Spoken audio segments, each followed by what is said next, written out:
I want to ask you, set aside your distractions, stop your notifications, turn off your screen, the device that will think for you, and listen. Just turn on your ears, turn on your heart, and turn on your soul, and really hear what I want to talk to you about today, because we're in this one together, and it's going to be a personal journey for each of us. I know I want to talk about AI, but I think we need to talk first about God. And not the gods of, the ancient myths, or even the pleasant God of Sunday school, or the God we use as a tool to win an argument, win an election, sell books, gain unearned trust. Not the subjective God of our own creation, or the God that we would all like him to be. I want to talk to you about the objective God.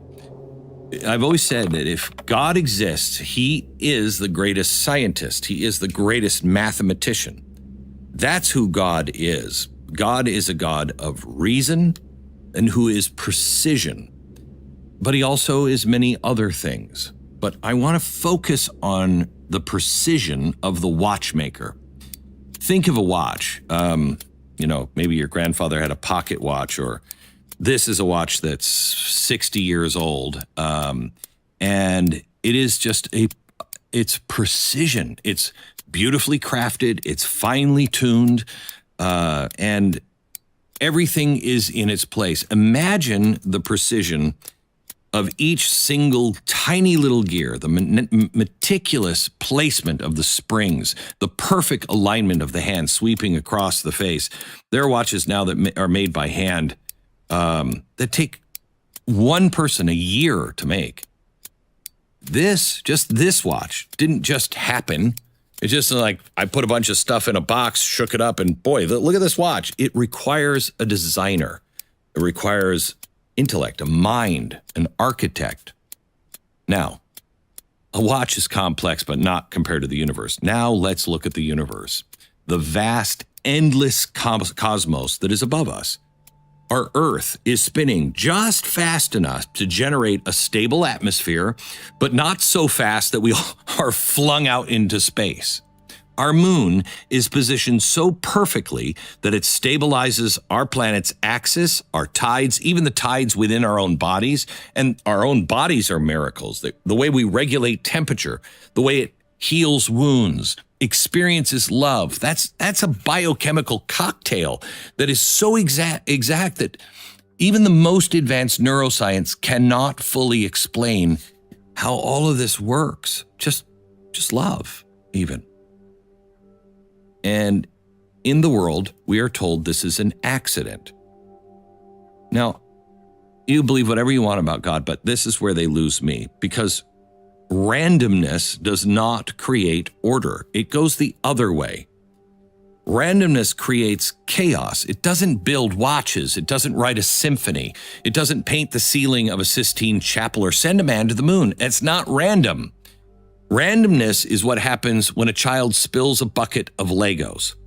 Never does your child spill a bucket of Legos and you're like, oh my gosh, look, he spilled it and it all just assembled itself into the Eiffel Tower. It doesn't. Everything was created first here. Everything was created by a creator.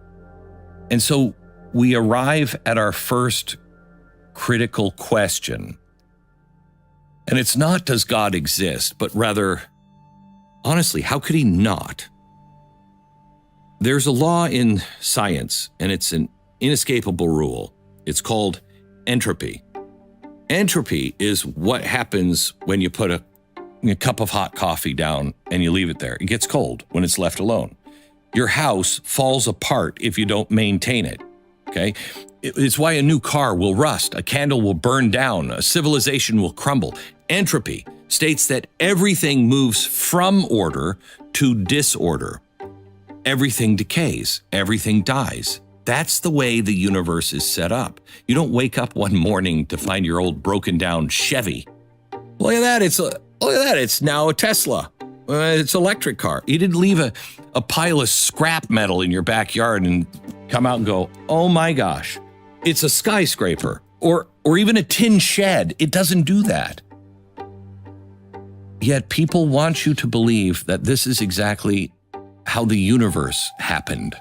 That somehow, in violation of the very laws of physics, in defiance of observable reality, something exploded out of nothing. There was no one there lighting the match. Nothing came before it. It just boom.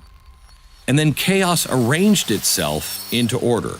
The stars aligned themselves. The earth formed itself, tilted itself at just the right angle. Water appeared. Life crawled from the sea, developed a consciousness, and ultimately became us, who are now capable of questioning the very process that led to our existence. And that doesn't make sense. I don't think it's reasonable.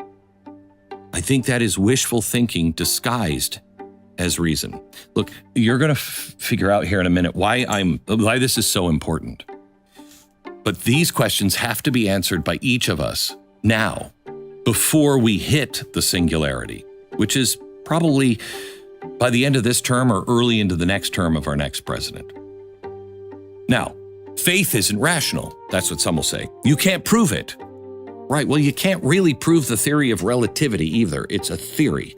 You can't prove it. You can observe it in the world around you.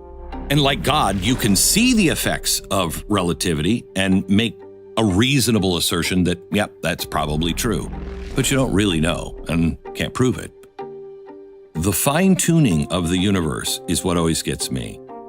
It is so exact that physicists now describe it with terms like impossible, miraculous. Why? The odds of our universe being in a box or a bucket of Legos and then just spilling out and forming the way it does, the way it allows for life, are so astronomical that they are effectively zero. Let's just look at the force of gravity.